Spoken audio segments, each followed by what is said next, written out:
Perkenalkan, nama saya Pandapotan Pangestu, NIM 2103010773. Karet atau Hevea brasiliensis. Pohon karet pertama kali hanya tumbuh di Amerika Selatan setelah percobaan berkali-kali yang dilakukan oleh Henry Wickham. Pohon ini berhasil dikembangkan di Asia Tenggara. Tanaman karet selanjutnya dikembangkan ke beberapa daerah sebagai tanaman perkebunan komersial.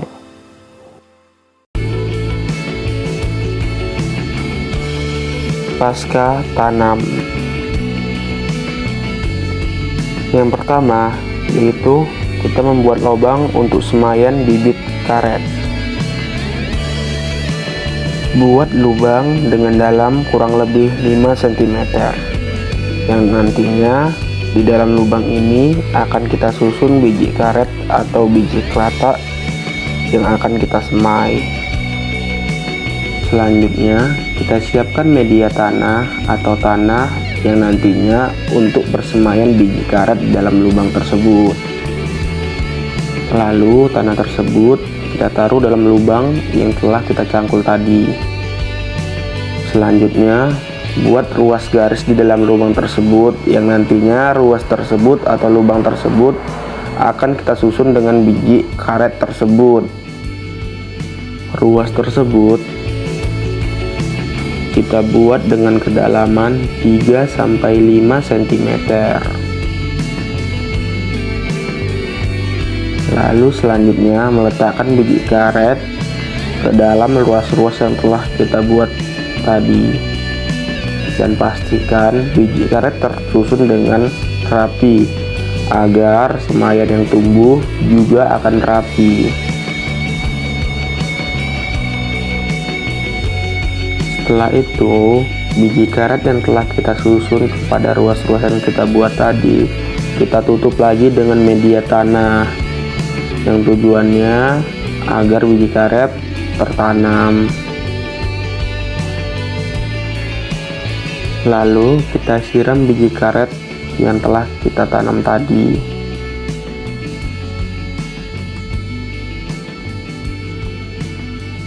Dan pastikan semaian yang kita semai tadi tersiram dengan rata.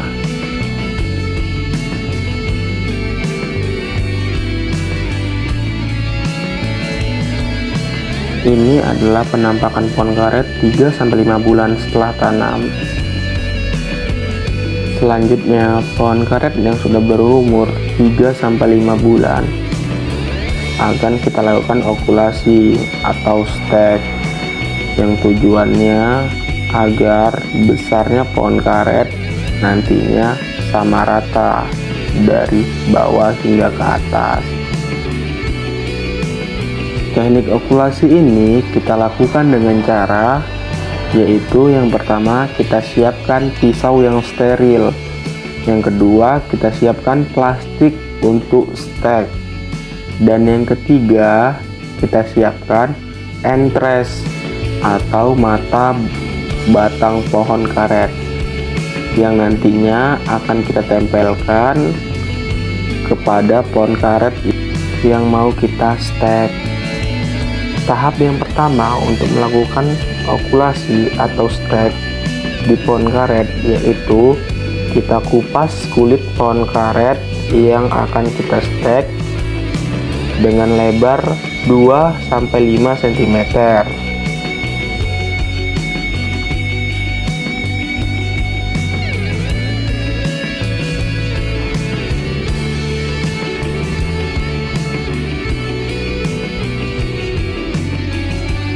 Selanjutnya kita ambil mata entres pada batang pohon karet yang lain.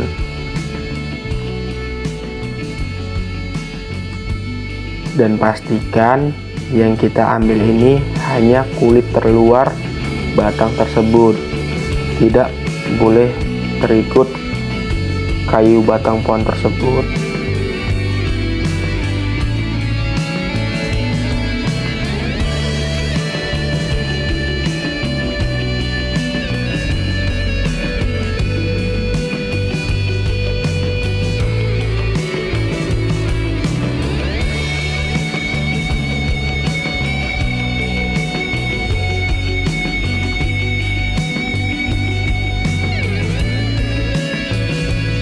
Lalu mata entres yang telah kita potong tadi kita tempelkan ke dalam pohon yang mau kita stek, yang telah kita kupas kulit terluarnya tadi. Setelah itu mata entres yang telah kita tempelkan tadi kita tutup dengan plastik stek, yang tujuannya agar tidak terkena air dan udara, karena itu adalah salah satu penghambat untuk tumbuhnya stekan tadi.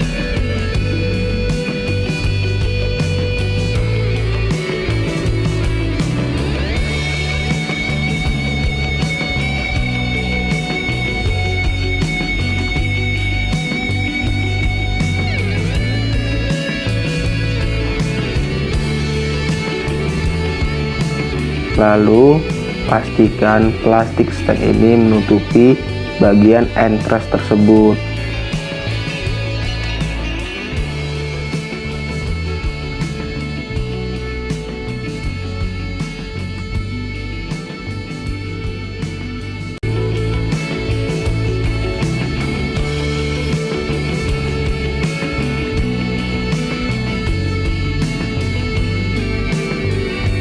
Setelah itu ujung plastik stek kita ikat dengan kencang agar air tidak dapat masuk ke dalam stekan tersebut.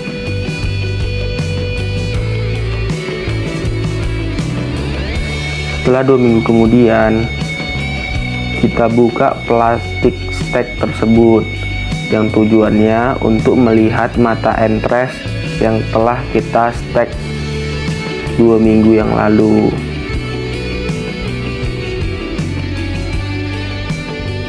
Jika setelah kita buka plastik stek dan kita lihat mata entres masih berwarna hijau, berarti stek tersebut dikatakan berhasil dan akan tumbuh besar.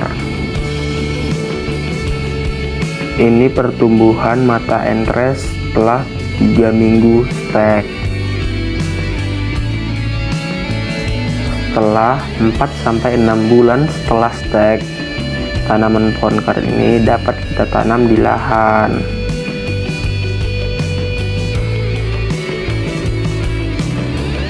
Selanjutnya, pohon karet yang setelah 4-6 bulan kita stek, kita tanam di lahan agar pohon karet dapat lebih besar dan berkembang.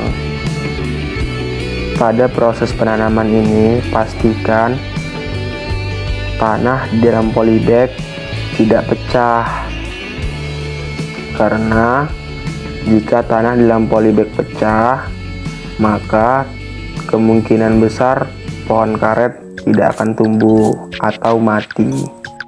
Setelah kita tanam pohon karet, kita tunggu 3-5 tahun untuk masuk ke dalam tahap produksi.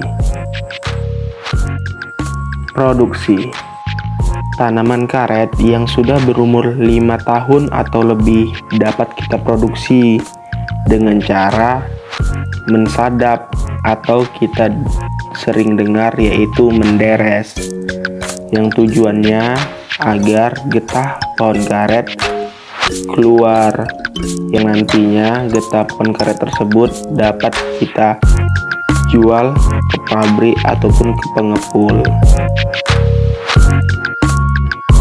Di tahap produksi ini biasanya penyadap getah atau penderes dapat melakukan penyadapan pada pagi hari sebelum matahari terbit, karena setelah matahari terbit biasanya pori-pori terluar kulit pohon karet akan tertutup dan menghasilkan atau mengeluarkan jumlah karet yang sedikit. Sedangkan di pagi hari sebelum matahari terbit, pori-pori kulit pohon karet terbuka yang dapat menghasilkan atau mengeluarkan getah pohon karet dengan maksimal.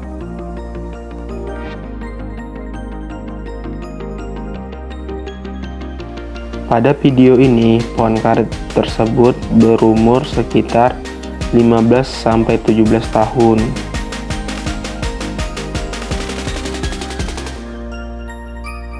Pemupukan pada pohon karet dapat kita lakukan pada jangka waktu 1 tahun 2 kali atau 6 bulan sekali dengan dosis pupuk urea 300 gram, pupuk KCl 250 gram, dan pupuk dolomit 75 gram dengan frekuensi 2 kali pemupukan dalam setahun. Dan pemupukan pohon karet dilakukan dengan teknik sebar atau menabur di sekeliling atau sekitar pohon karet yang jaraknya setengah sampai 1 meter dari pohon karet tersebut. Pasca panen. Setelah itu kita masuk kepada pasca panen. Setelah kita lewati masa produksi atau penyadapan getah karet. Pada pasca panen komoditi pohon karet ini, getah yang telah kita sadap atau kita deres akan kita kutip atau biasa dikenal dengan kata pungut. Lalu getah yang terdapat di tempat pengumpulan di pohon karet tersebut akan kita pindahkan ke dalam ember atau blong, yang nantinya getah yang terdapat di dalam blong tersebut akan mengeras dan berbentuk blong tersebut, yang tujuannya untuk mempermudah pengangkutan atau penjualan getah tersebut, dan tujuan lainnya agar kadar air dari gitar tersebut cepat menurun.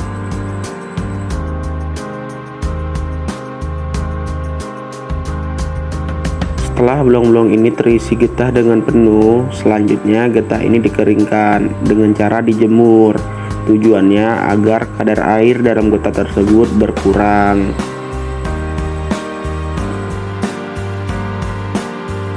Ini salah satu contoh getah yang sudah mulai kering atau kadar airnya sudah sedikit. Setelah getah-getah ini kering atau karet-karet ini kering, lalu nantinya getah-getah ini akan dibawa ke pabrik untuk dijual.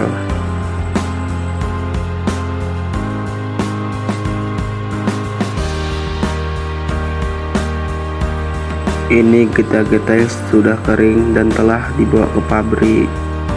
Getah-getah tersebut akan dibelah untuk mengetahui isinya.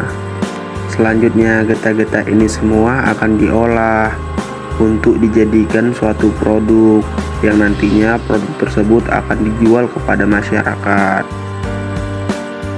Ini adalah beberapa olahan getah yang telah menjadi produk dan telah dipasarkan kepada masyarakat.